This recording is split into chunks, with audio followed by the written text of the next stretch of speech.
Before the winds howled across Kun-Lai's frozen peaks, before thunder cracked over the highlands, a storm brewed in the heart of the Mogu. Among them rose one who would defy the order of things, a warlord named Xuen. Ambition burned in his veins like lightning, and he turned that ambition against his own master, Raden, the Stormkeeper. In a brazen revolt, Xuen stole a fragment of the Keeper's divine power and crowned himself not just Emperor of the Mogu, but ruler of all who dwelled beneath the clouds. His rise was swift and merciless. Entire civilizations were crushed beneath his heel. The fledgling Jinyu Empire fell first, their waters turning red. The Hosen, ever unruly, were broken next. For those who resisted, there was death.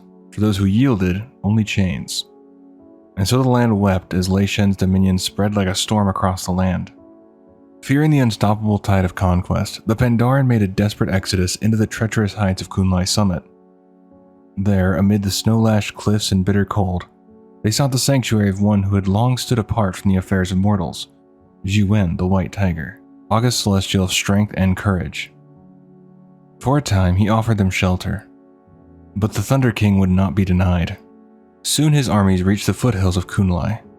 Yet instead of ordering an assault, Xuen made a proclamation that echoed through the valleys, a challenge. Choose the greatest warrior among you, and have him face me in one-on-one combat.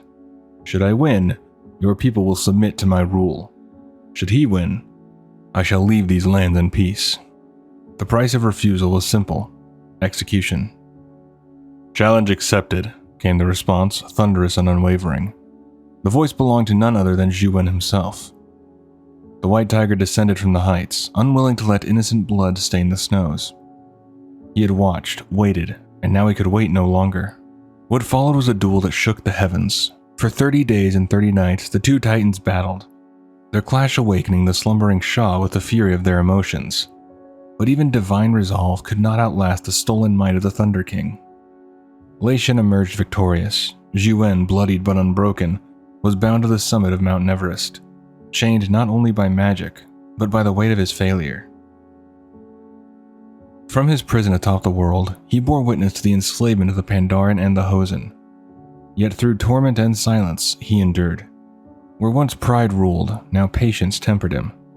In defeat, he found wisdom, and in that long silence, he waited, not for rescue, but for the spark of rebellion, the day his people would rise and remember what strength truly meant.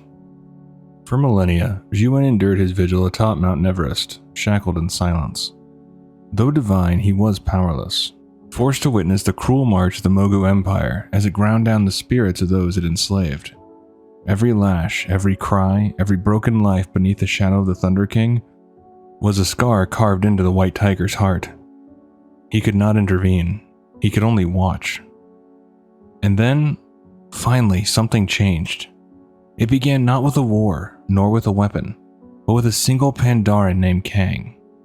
He was no hero, at least not at first, but he carried an idea far more dangerous than any sword: the belief that the Mogu's dependence on slavery made them weak. Kang dared to question the Empire's foundation and sought a new kind of strength, one that didn't come from steel or chains, but from within. He taught himself to fight unarmed, redirecting the force of his enemies rather than confronting it head-on. This wisdom he shared in secret. One by one, others followed. Together they slipped away to Kun-Lai, vanishing into the snowbound wilderness to train, to grow, to wait. Years passed. One day, Kang climbed Mount Everest alone, seeking clarity in the stillness of the summit. What he found instead was the White Tiger. Xuen had been waiting, not in bitterness, but in quiet hope. Isolation had not broken his spirit. It had only strengthened his resolve. He welcomed Kang not with fanfare, but with wisdom. "Look to the little life you can find in these heights," Xuen said, "and you will know strength." Kang turned his gaze outward and saw them. The stubborn trees that clung to the ridgelines of Kun-Lai, twisted by wind, hardened by sleet. Their roots clawed deep into the frozen stone. They did not tower, they endured. That was their strength. Inspired, Kang and his followers built their monastery from those trees. They did not forge swords, they carved staves. Tools of balance, instruments of purpose. Kang shaped his own and brought it to Xuen, who laid his paw upon the wood and blessed it. Kang named it Shelun, after his son, a victim of the very cruelty he had vowed to end. Kang carried Shaylun for the rest of his life. It was his walking stick, his shield, and sometimes his only defense against the blades of the Empire. But it was never the staff that made him dangerous, it was his conviction. His voice stirred the hearts of the oppressed. His vision gave them courage, and when all seemed lost, it was his will that kept them moving forward. Shaylun was with him on the day of his final stand, when Kang, a former slave, gave his life to strike down the last Mogu Emperor. With that sacrifice, the chains of an empire shattered. The revolution had found its spark, and Pandaria at last was free. On the morning of Shaohao's coronation, when the air in Kun-Lai Peak crackled with anticipation, Xuen dispatched a lone monk bearing a precious gift. Clad in the monastery's simple robes, the messenger carried Shaylun, an heirloom of immeasurable value. Sometime later, he arrived to give Shaohao the gift. The monk knelt before the newly crowned and by destiny's decree, final Pandaren Emperor. He presented the gift with a solemn whisper of hope and loyalty. In the weeks that followed, Shaohao shed the last traces of his doubt, despair, and fear, climbing into the thin air above the world. The monastery atop Kun-Lai Summit had changed with the turning of seasons and the passing of empires. What had once been a hidden refuge for outcasts and dreamers had transformed into a sacred crucible. Here, the most disciplined warriors in all of Pandaria trained relentlessly, not just in combat but in philosophy and restraint. These monks stood as silent sentinels against threats like the Mantid, devoting their lives to protecting the land without seeking glory. It was to this revered place that Emperor Shaohao came, cloaked in confidence and crowned in pride. He bore the staff Shaylun, the ancient relic of the revolution, but he carried it not as a weapon or a symbol of purpose. To him, it was merely a walking stick, an ornament of power. Xuen the White Tiger watched him closely. The Celestial had seen rulers rise and fall, but something within Shaohao unsettled him. The Emperor had cleansed himself of many burdens, fear, doubt, even despair, but one remained, festering beneath his noble surface. Anger. Anger at the Burning Legion, anger that clouded wisdom, anger that made him reckless. "Why do you fight?" Xuen asked, his voice steady and calm. "To destroy demon hordes, to crush those that oppose me."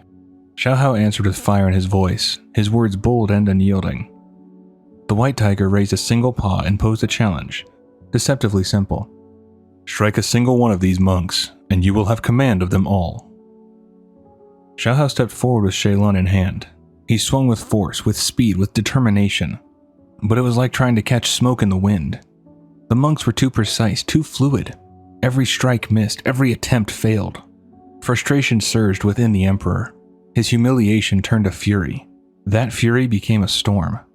And in a flash of blinding emotion, a great shadow erupted from him. The Shah of Anger was born. In his wrath, Shaohao shattered Shaylun over his knee and lashed out blindly with the fury of the Shah. When the darkness faded and clarity returned, it was too late. A monk, silent, faithful, innocent, lay lifeless at his feet. The weight of that moment crushed the Emperor's pride. Xuen stood silent as Shaohao fell to his knees, broken not by defeat, but by remorse. There, amid the quiet ruin of his own doing, Shaohao let go of his final burden. "Again I ask, why do you fight?" Xuen said once more. This time the answer came not from pride, but from pain, from clarity and from love. "For the people I protect," Shaohao said softly. "For them, I would give my final breath." With those words, the Emperor was changed. He took one half of the broken staff, reborn not as a weapon of war, but as a symbol of sacrifice, and descended the mountain. Back to the Vale of Eternal Blossoms, back to his people, ready at last to fulfill the destiny he had once sought to command. In the shadow of Kun-Lai's towering peaks, it was Xuen the White Tiger who stood as guardian and judge to those who sought to enter the sacred Vale of Eternal Blossoms. When Anduin Ren arrived, accompanied by Xi the Harmonious and Terran Zhu, it was Xuen who welcomed them. His presence as commanding as the mountains themselves, yet as measured as a monk's breath. Xuen was no idle sentinel. Those who wished passage into the Vale did not simply walk through its gates. They had to prove themselves.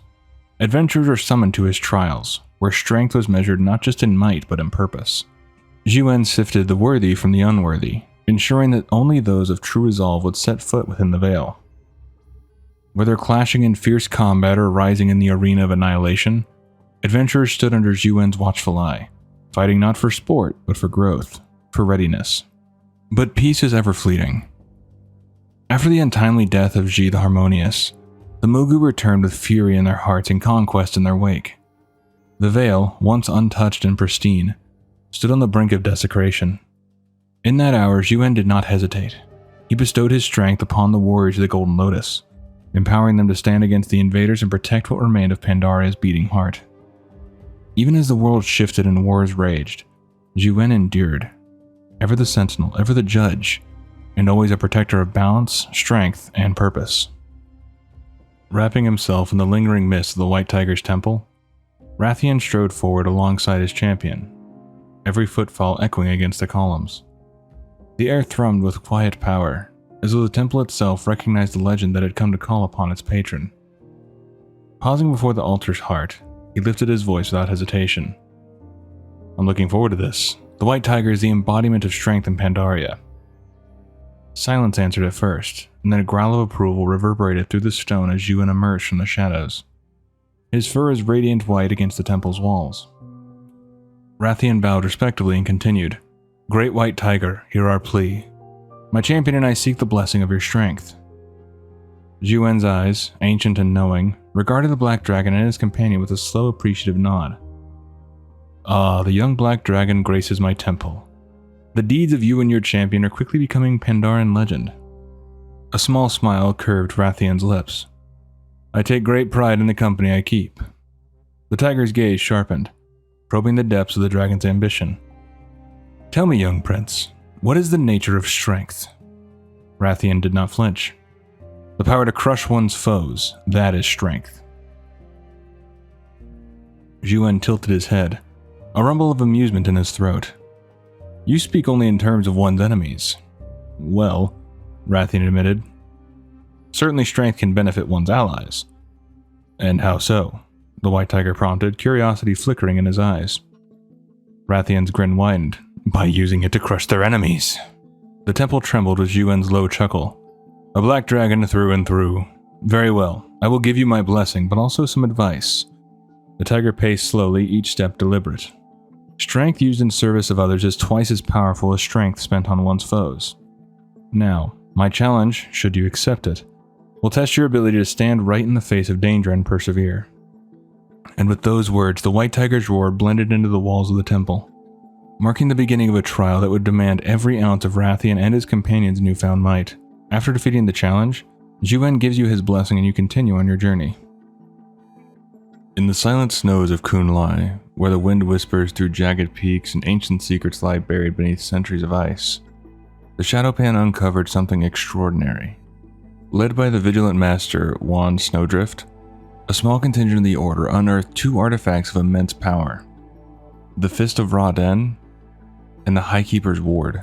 These relics, once wielded by Highkeeper Ra himself, shimmered with the crackling essence of Titan-forged might.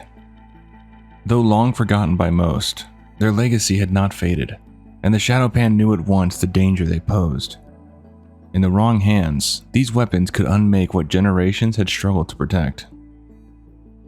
With solemn urgency, they carried the artifacts to the Temple of the White Tiger. Xuen, wise and resolute, listened to their concerns and agreed. Such power must not fall into unworthy hands. He took the relics into his keeping, sealing them within his sanctuary, not as trophies, but as trust held in waiting. Yet Xuen did not view the relics as evil. He knew that though the Mogu had once wielded them in conquest and cruelty, these weapons were not born of darkness. They were forged by Aman'Thul, High Father of the Titans, not to destroy, but to protect. Their corruption had come from those who misunderstood their purpose. So the White Tiger waited, not for another warlord or tyrant, but for a mortal of true heart and noble cause. One who would one day rise to claim the fist and the ward not out of ambition, but out of necessity.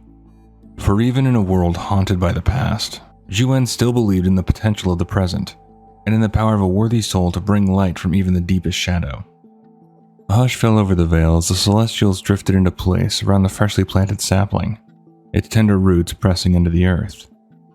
At their side hovered the ghost of Emperor Shaohao, his translucent form glowing softly in the dawn light. Lorewalker Cho stood with scroll in hand, inked symbols of hope waiting to be renewed, while the adventurer knelt to offer a final blessing. As Yulan's emerald coils unfurled overhead, and Niu Zhao's steadfast gaze swept across the gathered circle, a current of healing energy wove through the courtyard. The tree's bark shimmered, life flowing along each nascent branch. In that moment, Shaohao's spirit turned toward the adventurer, eyes alight with quiet gratitude. Even in death, he recognized the spark of courage and compassion that had brought them here. Before the great tree, he still saw in the adventure the living proof of why they fight, the unwavering fire of hope that breathes new life into a wounded world. At the Temple of the White Tiger, where ancient winds howl through sacred halls and the echoes of forgotten trials linger in the stone, Xuen called forth a challenge. The time had come to find a mortal worthy of wielding the Fist of Ra-Den, a relic pulsing with the raw power of the Titans, too mighty to be claimed without proof of purpose.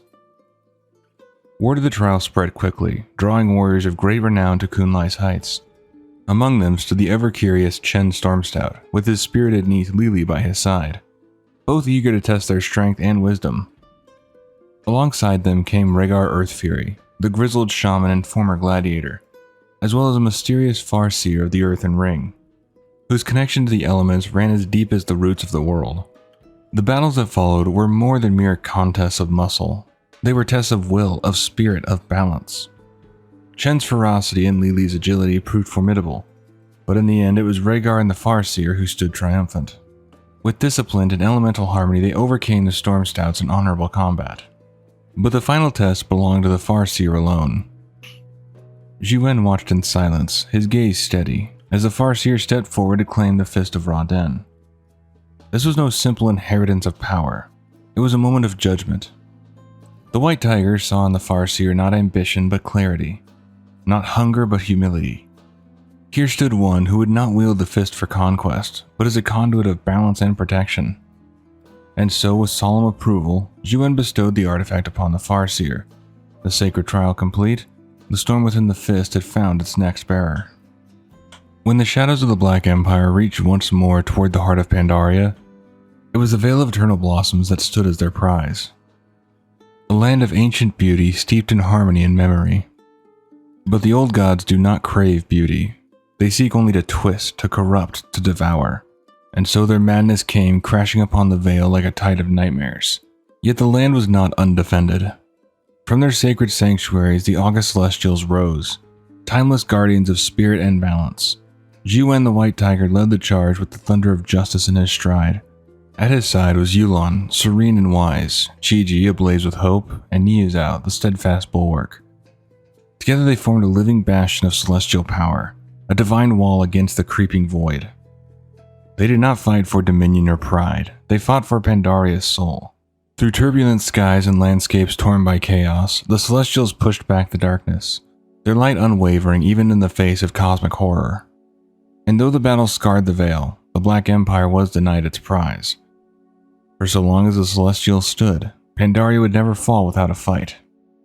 And that's going to do it for this one. Hope you did enjoy. Take care of yourself. I'll see you in the next one. This is your before and after story.